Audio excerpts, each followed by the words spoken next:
하나님이 왕을 좋아하시냐, 이스라엘에 왕정 체제가 있어야 되냐 없어야 되냐 이렇게 물어볼 때 왕정 체제가 있다 없다를 말하는 게 아니라, 중요한 게 아니라 어떤 왕 이렇게 물어봐야 됩니다.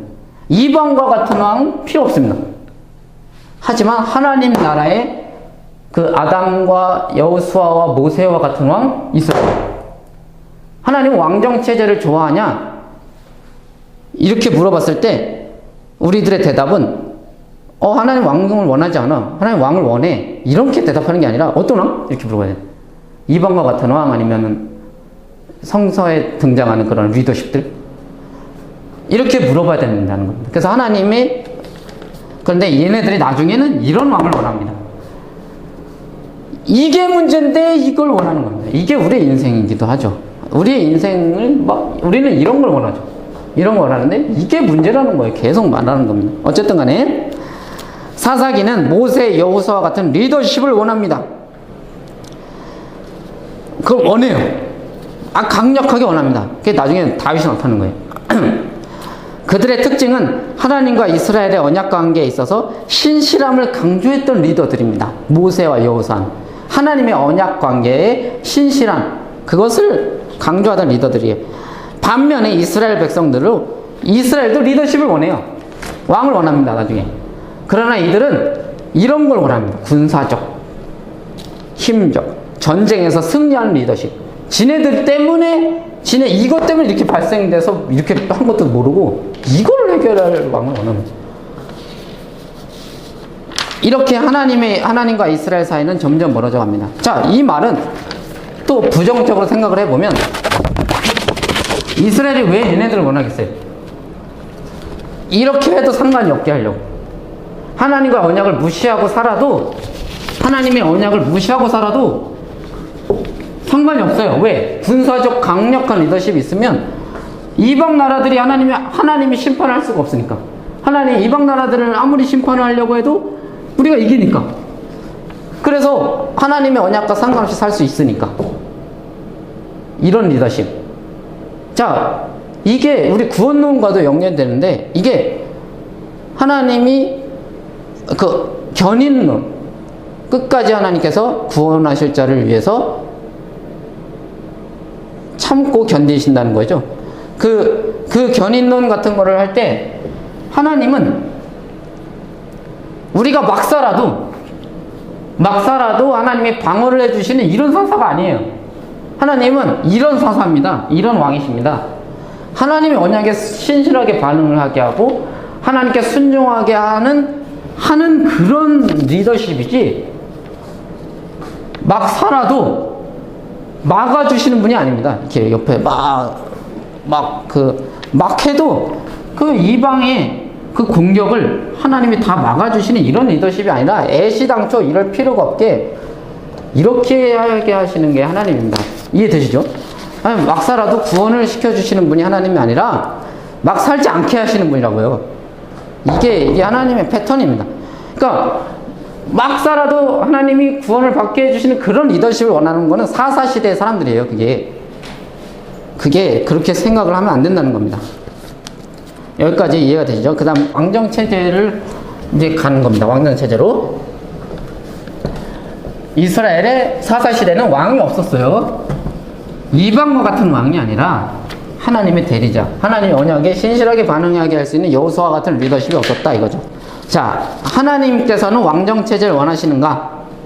아까도 말씀드렸지만 이 답변은 어떤 전제냐에 따라 답변이 달라집니다. 성경에서 왕정체제, 예를 들어서 우리가 알고 있는 그런 왕, 하나님 원하시는가? 그런 체제를 원하시는가? 아니야, 그건 하나님 원하시는 체제가 아니에요. 일시적으로 허용하실 수 있어도 궁극적으로 원하는 건 그런 왕이 아닙니다. 그러나 하나님 왕을 원하십니다. 예수 그리스도가 참된 인간으로서 우리의 왕이시잖아요. 하나님 왕을 원하세요. 아담이 우리의 왕이었잖아요. 하나님이 처음에 창조하셨잖아요. 모세, 여호수아 이런 리더십들이 있었잖아요. 리더를 자꾸 세우잖아요, 하나님이. 근데 그들의 통치 방법, 섬김과 보호, 또한 그들이 통치하는 내용, 정의와 공의, 이 하나님의 대리자를 하나님 원하신다는 거죠. 자, 어쨌든 간에 성경에는 왕정체제 이전에도 이미 왕에 대한 암시와 예언들이 있어요. 왕정체제를 원하시냐 원하지 않냐 이게 중요한 게 아니라 어떤 왕. 자, 일단 하나님이 아담에 대한 이야기를 봐야 돼요. 아담에 대한. 아담은 온 인류의 아버지이며 맞이이며 왕입니다. 성경은 부단히도 왕에 대한 이야기가 나오고 그 왕이 하나님과의 관계가 좋을 때는 그 나라가 평화롭고 왕이 잘못하면 하나님의 징벌을 받는 이야기로 가득합니다. 성경의 이야기는 아담의 타락으로 인해서 온 인류의 불행이 찾아옵니다. 이게 성경의 패턴이에요. 왕이니까. 아담은 단순한 한 사람이 아니라 사람의 대표이자 하나님의 대리자, 중재자 이런 존재였어요. 그래서 하나님은 이처럼 인간 대리 통치자를 통해서 당신의 나라를 이루시기를 원하십니다. 하나님. 창세기 1장 28절 보면 하나님께서 그들에게 복을 베푸셨다. 하나님이 그들에게 말씀하시기를 생육하고 번성하고 땅에 충만하라. 땅을 정복하라. 바다의 고기와 공중의 새와 땅에 살아 움직이는 모든 생물을 다스려라. 왕적 메시지입니다. 여기에는 온 땅을 다스리고 정복하고 이렇게 하라는 하나님의 권위가 부어지는 거예요. 아담에 대한 왕권에 대한 표현이고 그것이 하나님의 형상이 가지고 있는 의미 중에 하나죠. 하나님의 형상이라는 것은 하나님의 대리자라는 뜻이니까. 다스리다의 원어인 라다. 이거는 다 거의 대부분 구약 구절에 왕이 통치를 가리키는 거예요. 다스려라, 이를 다스리다. 근데 우리는 이렇게 생각할 수 있죠. 아니, 아담만 하나님의 형상입니까? 모든 인간이 하나님의 형상인데? 아담만 왕입니까? 모든 인간이 왕인데? 당연하죠. 아주 정확한 지적입니다. 창세기 9장 6절에 사람은 하나님의 형상대로 지음을 받았으니 누구든지 사람을 죽이는 자는 죽임을 당할 것이라. 모든 사람이 하나님의 형상이라고 말해요. 그러나 성경에는 이스라엘이 왕입니까? 이렇게 한마디예요. 이스라엘 왕이에요. 그렇죠? 왕적 존재로 부름 받았잖아요. 온 열방. 근데 이스라엘에서도 대표자가 있습니다. 그러니까 요거를 다르게 표현하면 마지, 장자 이런 개념입니다. 같은 형제지만 그들을 이끄는 대리자, 대표자 이런 존재들이 있다는 거예요. 그러니까 아담은 우리의 형제예요. 우리의 형제지만 우리를 대표하는 대리자입니다. 그래서 아담은 우리의 모범이 돼야 돼. 우리가 아담은 우리의 모범이 돼야 되고 우리의 형제이고 우리보다 뭐 격이 다른 그런 존재가 아니라 대표자, 대리자이며 우리의 모범이 돼야 되는 존재. 이게 지금 이 개념이 나중에 하나님이 이스라엘의 왕을 이런 왕을 세워라 라고 할 때 나오는 겁니다. 이게 다 너희들의 형제여야만 하고 너희들의 모범이 돼야 하고 이게 다 나오는 거예요. 나중에 하나님은 변하는 게 아니에요. 하나님 원래 이런 분을 원했어요. 원래. 자, 아담은 우리의 마지이고 장자로서 등장합니다. 이와 같이 같은 사람이고 같은 가족이나 우리의 대표이고 우리가 해야 할 왕노릇의 모범. 우리가 아담처럼 해야 되는 거죠. 다른 사람들은. 그게 왕노릇이니까. 왕노릇의 모범이 돼야 됩니다. 우리는 그와 연합돼야 되고 함께 해야 됩니다. 아담과 함께 해야 됐어요. 그렇죠. 왕의 통치에 함께하는 겁니다. 또한 첫사람 아담은 선악과를 먹지 말라는 하나님의 말씀을 들은 선지자였어요. 하나님의 말씀을 그대로 전해야 돼요. 선악과를 먹으면 안 된다. 이게 선지자적 개념입니다. 하나님의 말씀을 대언하는 존재였죠. 그리고 선악을 분별하는 나무를 지켜야 돼요. 선악을 분별하는 나무를 지켜야. 이 개념이 뭐냐면 너무 많은 걸 하는 느낌도 들지만 선악을 분별하는 나무를 지켜야 됐어요. 아담을 지금 설명하는 이유는 왕을 설명하기 위해서입니다. 선악을 분별하는 나무를 지켜라는 거는 뭐냐면 이게 나중에 구약 성경에 재판관들, 왕들, 사사들 있죠. 사사가 심판자라는 소리잖아요. 그들을 떠오르게 합니다. 선악을 분별하는 나무를 지키는 존재. 이게 재판하는 뜻이에요. 재판하는 뜻. 그러니까 아담은 그들을 재판했어야 돼요. 뱀이 와서 선악과 따먹으라. 재판해야 돼요. 재판해야 되는데 그걸 같이 먹은 거죠. 결국 아담은 선지자, 왕, 선지자, 제사장으로서 하나님 나라의 인간 대리 통치자, 그의 대표죠. 그거의 대표로서 등장을 하는 겁니다. 후대에는 아브라함, 이스라엘, 사사, 왕, 제사장, 선지자, 이 모든 직책들이 다 어디서 파생되어져 나오냐면 아담에서. 아담이라는 그 존재가 가지고 있던 여러 가지 직책을 나중에는 여러 사람들이 가지고 나오는 거예요. 뭐 여기에서 아담의 왕권을 가지고 있는 사람도 있고, 왕. 아담의 선지자적 기능, 선지자. 이렇게 이 사람들 다 아담적 존재들입니다. 아담적 존재들. 이렇게 아담은 혼자 가지고 있었던 것을 나중에는 여러 사람들이 가지고, 그래서 그들이 연합을 꼭 해야 돼요. 연합을 안 한다는 거는 망하는 거죠. 사사 시대의 혼란은 결국 여호수아의 죽음이었습니다. 여호수아의 죽음이었고, 여호수아는 군사적, 영적 리더십의 부재로 인해서 겪는 혼란이었습니다. 아담은 하나님의 형상이 아니라 하나님이 되려고 쿠데타를 일으켰죠. 하나님의 대리자가 아니라 하나님이 되고 싶어 했어요. 이게 타락입니다. 이게 이방 왕들이에요. 이방 왕들은 하나님이 되려고 해요. 이방 왕들은 신화를 만들어냅니다. 지가 왕자의 보좌 등극을 하면 신화를 만들어내요. 그래서 자기가 신의 아들이 돼요. 그래서 자기가 신이에요. 신의 아들. 진짜. 그러니까 같은 형제 중에 하나가 아니라, 이 백성들과 형제 중에 하나가 아니라, 이건 하나님적 왕적 개념이잖아요. 형제들 중 하나 맞이 이런 수준이 아니라 너네들과 다른 존재, 신적 존재가 됩니다. 이 인간 왕은. 근데 아담이 그걸 원한 거예요. 아담도 자기가 형제들 중에 하나님의 대리자가 아니라 하나님이 되려고 했어요. 이게 신적 존재가 되려고 했어요. 그래서 그러니까 하나님의 왕이었던 아담이 이방 왕처럼 되려고 했던 것이 바로 타락입니다. 자, 이 개념을 잘 가지고 있어야 돼요. 그런데 이 이스라엘 백성들이 이방과 같이 왕을 원합니다 이러잖아요. 이 이방 왕. 근데 하나님은 이 왕을 원하는 거죠. 왕을 원해요. 이 왕 말고. 자, 왕이 하나님의 대리자라고 한다면 그 땅은 하나님의 말씀에 입각한 세상이 되는 거죠. 당연히. 왕이 하나님의 대리자니까.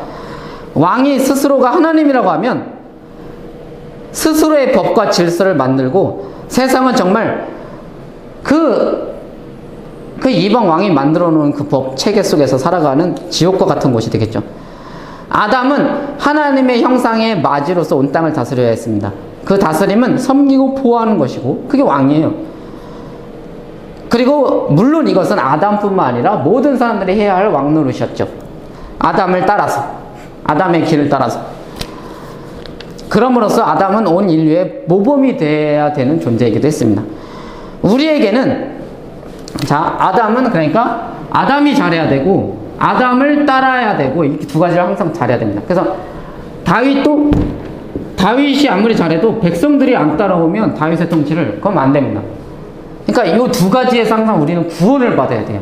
그러니까 우리가 구원을 받아야 될 것은 이거예요. 첫 번째, 그러니까 아담이 아니라 다윗과 같은 뭔가 신실한 하나님의 인간적 대리자, 우리의 마지, 우리의 장자, 이런 사람들이 꼭 필요해요.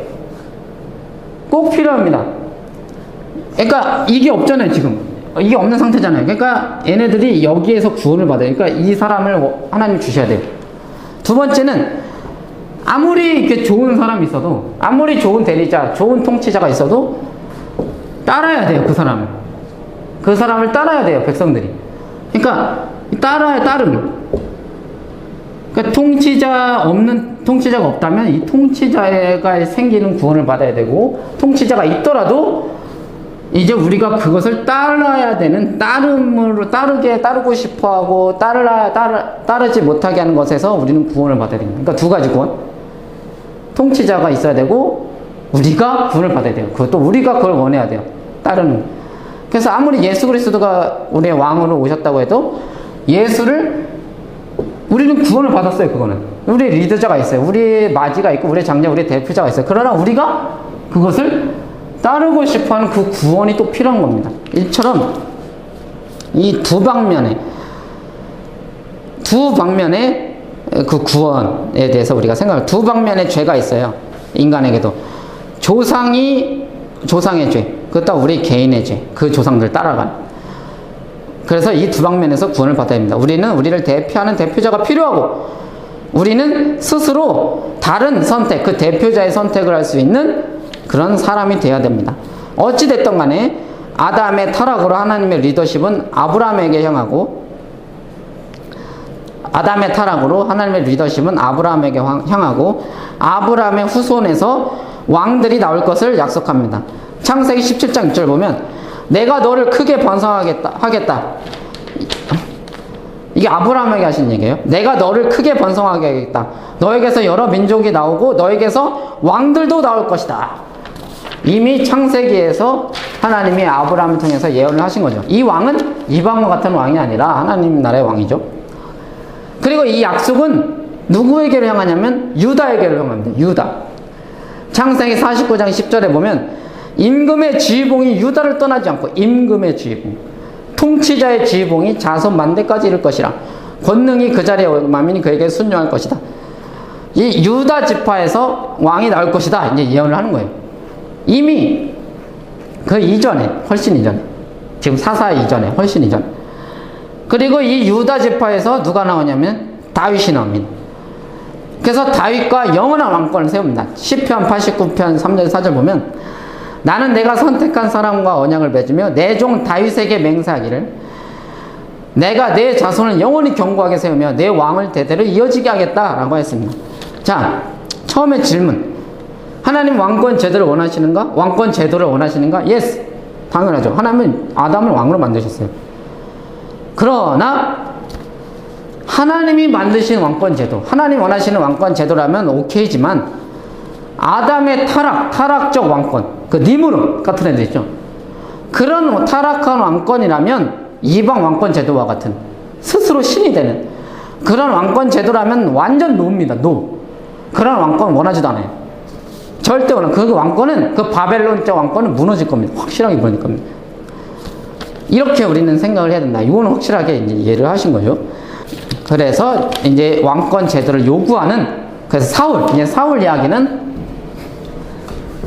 그 힌트를 드리자면 지금 계속 두 가지 왕권이 있었죠. 하나님의 왕권, 모세의 이스라엘, 그리고 이방과 같은 왕권, 타락한 아담의 타락의 원인. 요 두 가지 얘기를 했잖아요. 이제 사울, 이방과 같은 왕을 주세요 라고 했을 때 하나님이 주신 왕이 사울이에요. 오케이. 키 크고 힘 세고, 이해되시죠? 외모를 보는. 그래서 이 사울 왕은 이방과 같은 왕, 다윗은 하나님 나라의 같은 왕으로 이제 대조가 됩니다. 이제 성경이 일부러 이런 메시지를 주려고 하는 겁니다. 이 왕에 대한 메시지. 그러니까 우리는 결코 이렇게 가면 안 돼요. 이런 학자들이 많이 있어. 왕은 필요 없다. 이런 게 아니라 이렇게 가면 안 되고, 어떤 왕, 하나님 왕은 필요해요. 예수 그리스도 우리의 왕입니다. 우리의 인간이에요. 인간으로서 오셨어요. 우리의 모범이 되시고 우리의 맞이고 우리의 형제예요. 이런 왕이 필요합니다. 그러나 이방과 같은 왕은 필요 없다. 그러니까 어떤 왕이냐? 사울과 같은 왕은 필요 없습니다. 근데 다윗과 같은 왕은 필요합니다. 이 얘기를 계속해서 성경이 이야기를 함으로써 성경의 궁극적인 목적은 어떻게 보면 다윗의 왕권을 옹호하는 겁니다. 이거를, 그러니까 다윗의 체제, 다윗을 기다리는 자신들의 정통성을 유지하고 다윗과 같은 왕은 꼭 필요하다라고 하는 그 다윗 왕권을 옹호하기 위해 하는 것이 이 성경의 어떤 흐름이에요. 어쨌든 간에 그것이 나쁜 건 아닙니다. 나쁜 건 아니에요. 왜냐하면 하나님께서 정말 그렇게 메시지를 주시는 거기 때문에.